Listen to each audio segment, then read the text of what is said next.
爱尔兰位于欧洲西部，爱尔兰岛中南部，西临大西洋，东靠爱尔兰海，与英国隔海相望，是北美通向欧洲的通道。由于国内自然环境保持得相当好，被称为翡翠岛国。由于爱尔兰国土面积不大，人口也不多，军队并没有多少。在所有的兵种中，陆军是规模最大的。本期视频，我们一起来了解一下翡翠岛国的守卫者。喜欢本期视频的话，求观众老爷们点一个小小的赞，这就开始我们本期视频。爱尔兰是中立国，并没有加入北约，不过在1999年加入了北约的和平伙伴关系计划，国防军有9000人左右，还有1800人左右的预备役军人，总统为部队的最高统帅，实行志愿兵役制，服役期3年，预备役期6年。爱尔兰陆军在1922年2月成立，在现役的爱尔兰部队中占比达到70%左右，下辖2个旅级单位。爱尔兰在1169年遭到英格兰入侵，1541年英国国王成为爱尔兰国王。1916年在爱尔兰首都都柏林爆发了反抗英国殖民统治的复活节起义。在1921年12月6号，英国和爱尔兰签订条约，允许爱尔兰南部的26郡成为自由邦，不过北部的6郡依然属于英国，这就是现在的北爱尔兰。在1937年，爱尔兰宣布成立共和国并独立，但是留在英联邦内。在1948年脱离英联邦，成为永久中立国。在1949年，英国承认爱尔兰独立。在英爱条约签订后，爱尔兰的自由邦组成联合政府，次月开始招募志愿军，组成新的国家陆军，以保护自己刚刚取得的权益。在刚开始的时候，这支军队更像是一支游击队，当时的都柏林警卫队是陆军成立之前殖民陆军的分支之一。在新陆军成立之后，都柏林警卫队便加入到其中，接管了英国在爱尔兰的防务。在1922年6月，因爱尔兰国内有人无法接受割让6郡的折中方案，爱尔兰内战爆发。新成立的陆军也因为存在分歧，分成了2派。爱尔兰内战爆发后，英国不断向爱尔兰临时政府施压，要求镇压反对条约的陆军组织。如果你不能镇压，那么我就要进来了。在内战早期，支持英爱条约的陆军约有7000人左右，反对的则是支持的2倍以上。后来随着战事的扩大，支持一方的陆军只能加大征兵力度。到了1923年5月，已经拥有3500名军官和5500名士兵。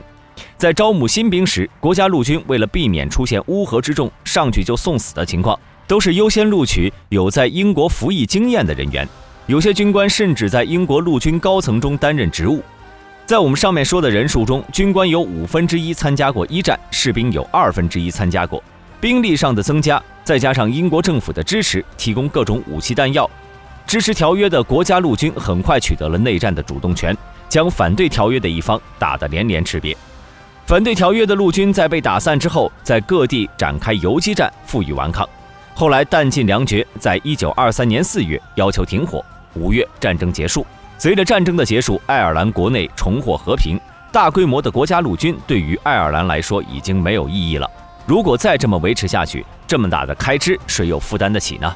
还有就是在招募的时候，只看经验，没做其他工作，纪律方面也不严谨，不适合把这类人继续留下来。爱尔兰政府官员建议把原来的5万多人减少到18000人，这一建议惹恼了陆军中的很多军官。我为祖国立过功，为爱尔兰流过血，你们现在要卸磨杀驴了吗？以为我们是水泊梁山的宋江吗？这类军官主要是没在英军中工作的，那些在英军中服过役的，不光比他们待遇高，还没有被裁员的危险。但不痛不痒的兵变并不会让政府高层改变主意，除非他们学习非洲的先进经验。在1923年8月，爱尔兰通过了新的防御部队法案，宣布了正式的改编日期和新的名字。在1924年10月1号，陆军完成缩编重组，被重新命名为爱尔兰陆军。在陆军成立初期，空军部队是它的下属单位。在二战爆发后，爱尔兰宣布保持中立。虽然国家宣布中立，但是爱尔兰陆军中有超过5000名官兵擅离职守，加入到英军中，参与和纳粹的战争。在二战后，这些官兵回到爱尔兰后立即被开除，直到2013年，这些老兵才得到爱尔兰政府的特赦和道歉。从军人的本质来说，爱尔兰政府做的没毛病，但他们战场上的浴血奋战至少功过相抵嘛。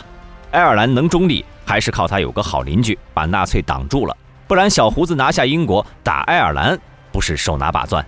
话是这么说，但是当时的爱尔兰政府在战争爆发后还是做了不少的准备。军队在战争初期有1万多人，到二战结束的时候有4万多人，预备役部队规模也是扩大，还向英美买了很多新型武器装备。除此之外，还为盟军提供过援助，比如英国飞机从爱尔兰机场起飞，情报部门搜寻纳粹间谍等。二战结束后就没啥大的活动了，就是一些小的维稳和维和行动。1969年，爱尔兰和北爱尔兰边境地区发生战乱，爱尔兰陆军被部署到那里维持稳定，直到1998年战乱才彻底结束。还有在1973年的西奈半岛，1978年到2001年的黎巴嫩等，爱尔兰和其他军队的新兵训练时间有些不一样，无论男女都要接受29周的训练，前面17周是招募训练，主要包括徒步、武器、战斗技能、通信等。在完成招募训练后成为2星士兵，参加后面的12周加强训练。除了招募训练科目的加强版以外，还有暴乱处置、化学生物污染物处置、巷战、实弹射击战术。在完成加强训练后被授予3星士兵，正式成为陆军的一员。现在的爱尔兰陆军根据地理位置改编成为了3个旅，分别是南部、东部、西部。除了这些，还有一个防御部队训练中心，其中包括是3个军事学院，分别是军队学院、战斗支援学院、战斗服务支援学院。军队学院负责提供总体的军事技能训练，战斗支援学院负责骑兵、工兵、通信兵的训练，战斗服务支援学院主要提供后勤和体能方面的训练。在3个学院之外，还有若干战斗部队和支援部队。武器装备方面主要从欧洲国家进口。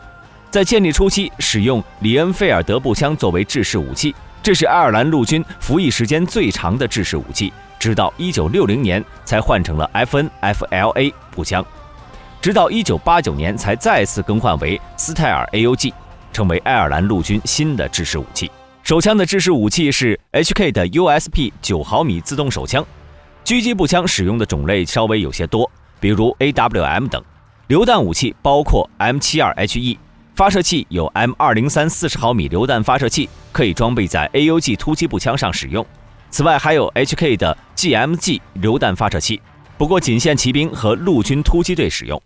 除了这些，步兵还有标枪等反坦克武器，炮兵武器有 M1 60毫米迫击炮，哈希凯斯勃兰特81毫米迫击炮，瑞士的鲁阿格 M87 120毫米迫击炮，布什马斯特 MK44 2型30毫米加农炮。防空武器有 RBS-70 导弹系统，虽然没有装甲车，但是在 FV-101蝎式装甲侦察车改装版上加装了火炮使用。在常规的部队外，爱尔兰陆军还有一支特种部队，成立于1980年3月，主要任务是特种作战和反恐，具体人数不详。这支突击队虽然属于陆军名下，但也有不少海军和空军的优秀人才加入到其中。那么大家对这些有什么看法呢？欢迎在下面的评论区留言。好了，今天的视频就到这里，想了解更多记得点个关注，下期视频我们不见不散。